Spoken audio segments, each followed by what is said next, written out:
Hi, this is Ashley Victoria Robinson coming to you from the Pop Spot here at BookCon, and I am here with the men behind all the best literary memes on the internet, Matt Dinniman and Jeff HAYS! Hi. Good morning, friends. How's it going? So good. How has BookCon been treating you so far?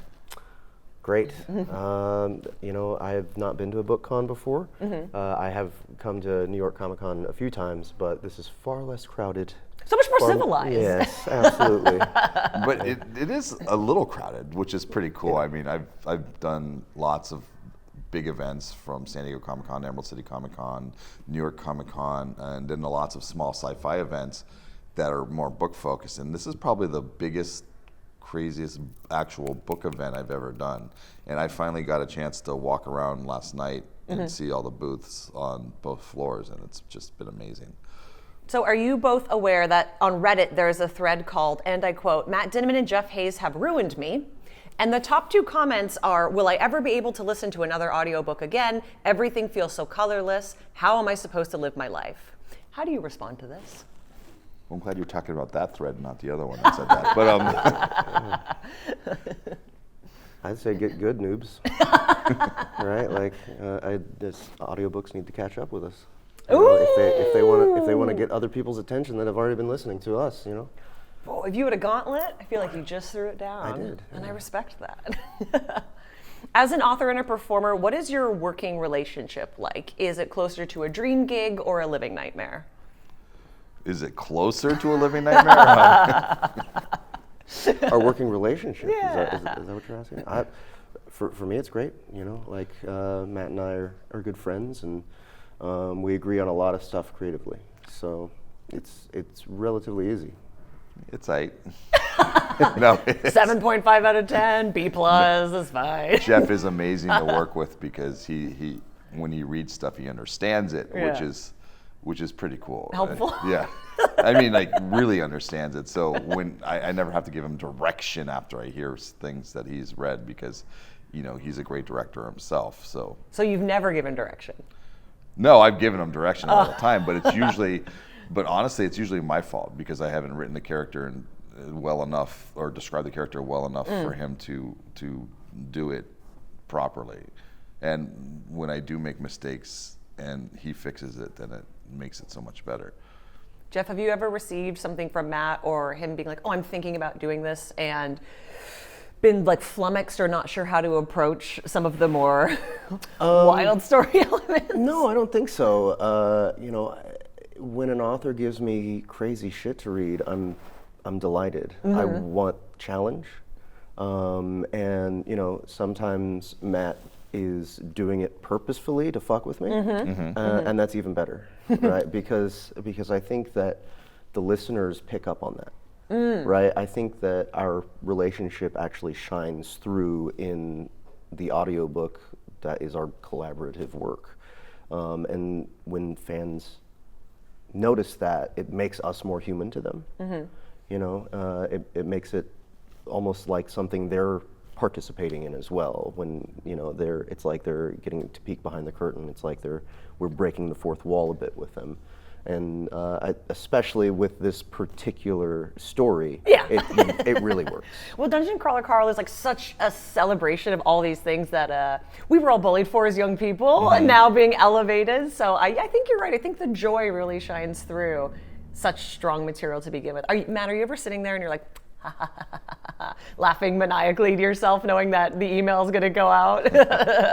I mean, in that particular instance, yes, I do.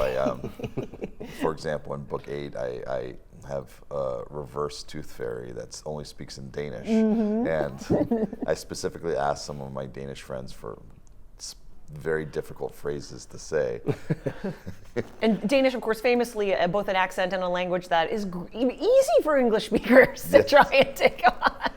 It actually wasn't too hard. It's not as hard as Icelandic, I would say. No, definitely not. So more Icelandic in future? There's no more Icelandic. We had Icelandic in book 6, and we have Danish in book 8. Now I'm searching for something even more difficult for book 9. Bring it. So at Matt Dinniman, at Jeff Hayes, let them know what they can look forward to, what accents are going to be particularly perplexing to hear. Jeff, is there something that you would really like to perform in a future Dungeon Crawler Carl series? In a future Dungeon Crawler Carl book, gosh. I said series because I'm greedy and I would like at least 10 more books, please. Okay, all right. Just for me. I'm fine with that. But We'll talk later. man, something in the thing about the way Matt writes is it's such chaos, and it's beautifully orchestrated chaos, to be sure. But the idea of me trying to imagine something in particular I would want to happen, I don't know. I feel like it would just disrupt the flow. But I don't know. Maybe just another Mordecai, like another Mordecai choice for what he turns into. Like let's see, maybe a whale. I would love a whale. Yeah, Wow. just something big and ridiculous and difficult to conceptualize as something that would actually communicate verbally. I think big and difficult to conceptualize is a very good. I was like, oh, you little writer in your own right there. I think it's a really great phrase for the whole series. Complimentary. Matt, how do you navigate the truly heroic amount of pop culture references that are scattered throughout the series? Because there are so many, but they are, as Jeff was saying, so artfully done and planned. Well, I mean, thank you. But I think for the most part, they come naturally. I don't go hunting for them. I'm a kid of the 80s, and I grew up with one half of my day looking at the television and the other half with my nose in a book.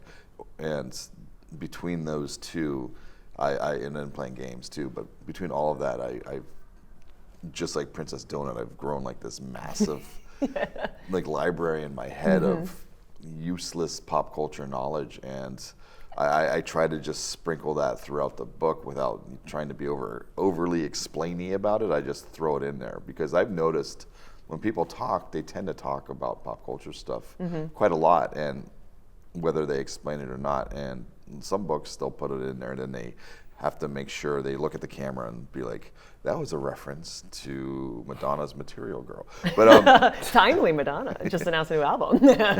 and she showed up at Coachella. That's true. My daughter was there. But yeah, so you're not sitting there with a Google sheet being like, okay, we've got yeah. Lost Boys and RuPaul, and now we're got everyone in no, the book. yes. Princess Donut does this thing where sometimes she'll like reference 3 or 4 different, like she's trying to remember an actress's name, and she'll reference 3 or 4 different movies that they'd been in, sometimes naming them by their name, sometimes naming them by the roles that they were in, or just the movies, and that's something I feel lots of people do all the time. My mom does that all the time, and when I was reading, I was like, oh, look at that! See, I do that to my wife, and she gets so mad sometimes. But that's what the psychic bond of marriage is for. Yes, exactly.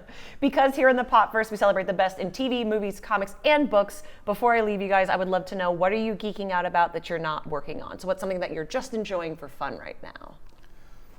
I'm digging comics. I read lots of comics. What are you pulling? I'm pulling, pretty much everything from the Ghost Machine imprint. Yes. Yeah, so Geiger, Redcoat, Rook Exodus, I don't know if that's still coming out right now. I'm a trade waiter, so I'm the wrong person to ask.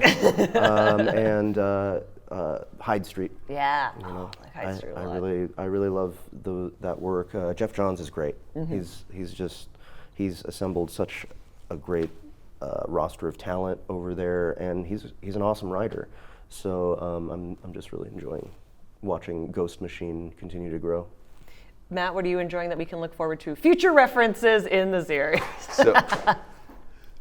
So when I'm like deep near the end of a book, I kind of stop doing stuff. Like I stop playing video games and I stop really hardcore reading, because I'm always reading something casually. But now that I recently finished Dungeon Crawler Carl, on book 8, and I'm already working on book 9, but I'm not like deep in it. So I finally got Expedition 33. Oh my God. And I haven't played it yet, but I'm so looking forward to it because It will ruin your life. I'm looking forward to it because I know enough about it that I know that's one of those games that's just gonna like suck me in. And I've spent like the past month just catching up on a bunch of random little games. So there's that, and then I'm always reading. So It's almost like it's your job or something. yeah.